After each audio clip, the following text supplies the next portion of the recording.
একদম প্রথম পহেলা বৈশাখের অনুষ্ঠান আমরা আয়োজন করতে যাচ্ছি। এখানে আমাদের আয়োজনের কোনো ঘাটতি যেন না হয়, এটা আপনারা আমাদেরকে সহযোগিতা করবেন। আর এই বৈশাখী শোভাযাত্রায় আমি একটা ঘোষণা দিই, বিভিন্ন শ্রেণী পেশার মানুষ তো আসবে, তাই না? দলে বলে বিভিন্ন রকম করে সজ্জিত হয়ে আসবে। আমরা মনে হয় ফার্স্ট, সেকেন্ড, থার্ড পুরস্কার ঘোষণা করতে পারি যে এই শোভাযাত্রায় সবচেয়ে সুন্দর সাজগোজ করে কোন দল আসছে, তারপরে কোন দল, তারপরে কোন দল। অন্তত আমরা 3টা পুরস্কার ঘোষণা করতে পারি। আমাদের ফান্ড সংকট হলেও আমরা, সংকট ঠিক না, আমাদের যতটুকু ফান্ড আছে তার ভিতর থেকেই আমরা এই কাজটা করতে চাই, যাতে সবাই একদম প্রতিযোগিতামূলক ভাবে আসে, প্রতিযোগিতার মনোভাব নিয়ে, যে কে কার থেকে কত বেশি ভালো করে তারা এসে শোভাযাত্রায় অংশগ্রহণ করতে পারে। জেনারেল সাহেব, তুমি এটা নোট রেখে দিও, আর তাদের জন্য সুন্দর 3টা গিফট রেখে দিও। 3টা আমি স্যার আমাদের প্রিপেয়ার যেভাবে হয়ে থাকে সেটি স্যার আপনাকে একটু শোনাচ্ছি, তারপরে আপনার সিদ্ধান্ত নেবেন। স্যার এখানে যেহেতু বিভিন্ন শিক্ষা প্রতিষ্ঠান সহ সামাজিক সাংস্কৃতিক সংগঠন অংশগ্রহণ করে, তা আমাদের স্যার পূর্বের সিদ্ধান্ত ছিল এরকম: প্রাথমিক পর্যায়ে ক গ্রুপ, মাধ্যমিকে খ গ্রুপ এবং কলেজ এবং সাংস্কৃতিক সংগঠন পর্যায়ে হচ্ছে গ গ্রুপ। এই স্যার 3টি গ্রুপে প্রথম, দ্বিতীয় এবং তৃতীয় স্থান অধিকারী মোট 9টি প্রতিষ্ঠানকে স্যার পুরস্কৃত করার আমাদের সিদ্ধান্ত ছিল। ক, খ এবং গ গ্রুপ, গ্রুপে 9টা প্রত্যেক গ্রুপে বহাল থাকুক স্যার। আমরা নতুন সরকার, নতুন প্রশাসক, আপনি যদি মুখে বলেছেন সবচেয়ে সুন্দর যে সাজবে তাদের মধ্যে থেকে আপনি প্রথম দ্বিতীয় করতে পারেন আপনার স্পেশাল ভাবে।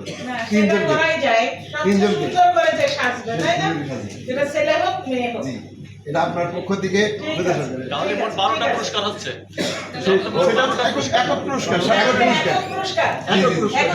অনেকে আসলে খুব সুন্দর করে সেজে গুজে একদম সেই ডালার গুলা সবকিছু নিয়ে দারুণ করে সেজে আসে না, একটা পুরস্কারই দেবো, দেখি কে কেমন সাজতে পারে। ঠিক আছে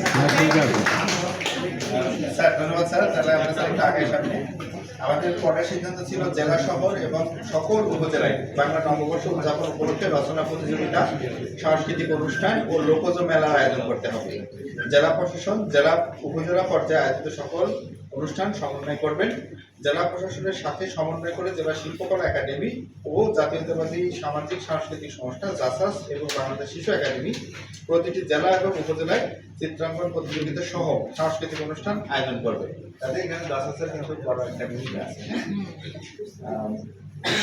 স্যার এরপরে আছে একই সাথে এই একটা করে টপিক শেষ করে যাও।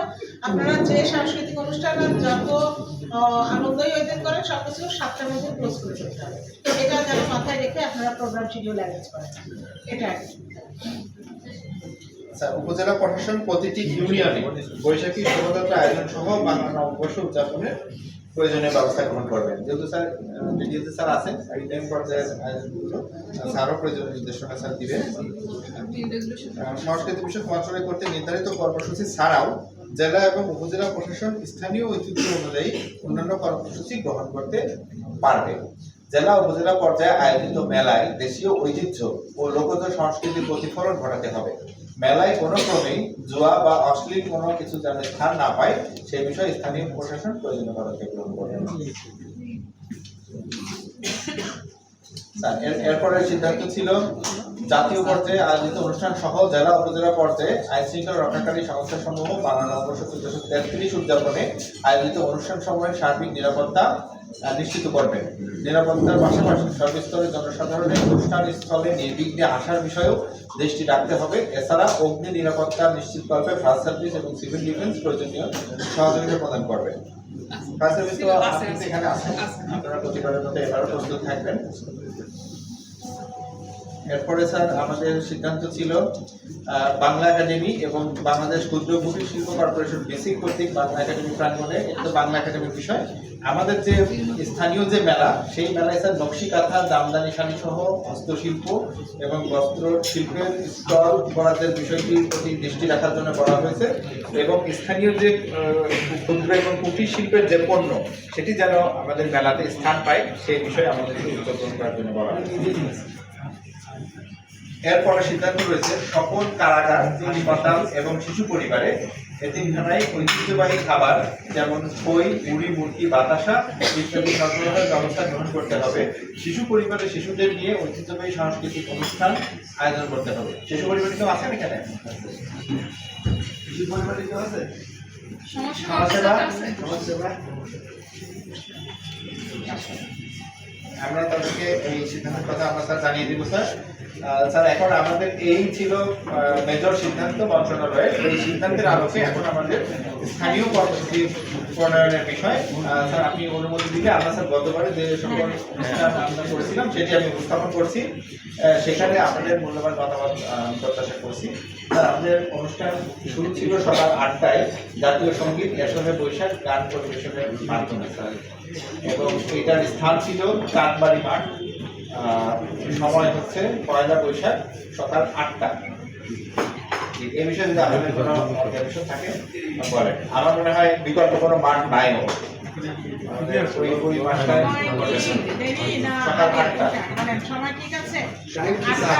8টাতেই হবে। আমাদের চুয়াডাঙ্গা একটা ঐতিহ্য আছে, সূর্য উদয়ের পরপরই চুয়াডাঙ্গা মুকুল ঘোষ ঝিনুক স্কুলে সূর্য উদয়ের পরপর পয়লা বৈশাখ অনুষ্ঠান দীর্ঘ 30-35 বছর ধরে করে, তাই তো? ঝিনুক স্কুলে এটা শুরু হয়, শুরু হওয়ার পরে ওনার শেষ হওয়ার পরপরই মূল প্রোগ্রাম শুরু হয়। সেটা আমরা 7:30টায় কিংবা 8টায়, আমরা 6টায় করি, তাই তো? তাহলে 8টায় ঠিক আছে, ঠিক আছে। চারবাড়ি বাড়ি ঠিকই আছে। এরপরে 8:15 অন্তর্ভুক্তিমূলক সার্বজনীন শোভাযাত্রায় সকল জাতি গোষ্ঠী, ব্যক্তি, পরিবার, সরকারি বেসরকারি প্রতিষ্ঠান, এনজিও, বিভিন্ন সংগঠন এবং বিভিন্ন শিক্ষা প্রতিষ্ঠান বোর্ডিং সাথে অংশগ্রহণ করবে। এখন আমাদের র্যালির যে রুটটা আমাদের সাথে উপস্থাপন করছি, চাঁদবাড়ি মাঠ থেকে ডিসি অফিস, কোর্ট মোড় হয়ে হাসান চত্বর, কবরী রোড হয়ে চুয়াডাঙ্গা সরকারি কলেজ মাঠ। এটা ছিল আমাদের র্যালির রুট। ঠিক আছে, ঠিক আছে, তাহলে আমরা এই র্যালিটা আমরা এরকমই রাখছি। এরপরে 1 বৈশাখ হতে 3রা বৈশাখ পর্যন্ত 3 দিন ব্যাপী, অর্থাৎ ইংরেজি 14 এপ্রিল থেকে 16 এপ্রিল পর্যন্ত 3 দিন ব্যাপী লোকজ সাংস্কৃতিক মেলা। স্থান হচ্ছে মুক্ত মঞ্চ মাঠ, চুয়াডাঙ্গা সরকারি কলেজের সামনে। আমাদের একটু আপত্তি আছে এই বিষয় হচ্ছে শিল্প সংস্কৃতি বাঁচিয়ে রাখার জন্য শিল্পকলা একাডেমির প্রাঙ্গণকে আমরা যদি বাঁচিয়ে রাখতে চাই, তাহলে আমার প্রস্তাব আমরা 3 দিনের মেলা, ওইখানে মেলাও চললো, অনুষ্ঠানও চললো, এটা করা যায় কিনা। যেহেতু আমরা ইতিপূর্বে 26শে মার্চের যে প্রোগ্রামটা আমরা কিন্তু শিল্পকলা করছি, ওখানে আপনারা দেখেছেন কী অবস্থা। আর যদি ওই কলেজের সামনে ওখানে করেন, ওখানে অনেক রাস্তায় যানবাহন চলাচল করে, অনুষ্ঠান করতে স্রোতের মধ্যে হয় না, এবং টয়লেটের ব্যবস্থা নাই, ওখানে অনেক ঝামেলা আছে। যেটা শিল্পকলা একাডেমিতে যদি করা যায়, জায়গা ছোট হলেও এখানেও অনুষ্ঠান সুন্দর হবে বলে আমার বিশ্বাস। আমার এখানে সাংস্কৃতিক সংগঠন যারা আছে, এখানে আদিল ভাই আছে, মানসুর আছে,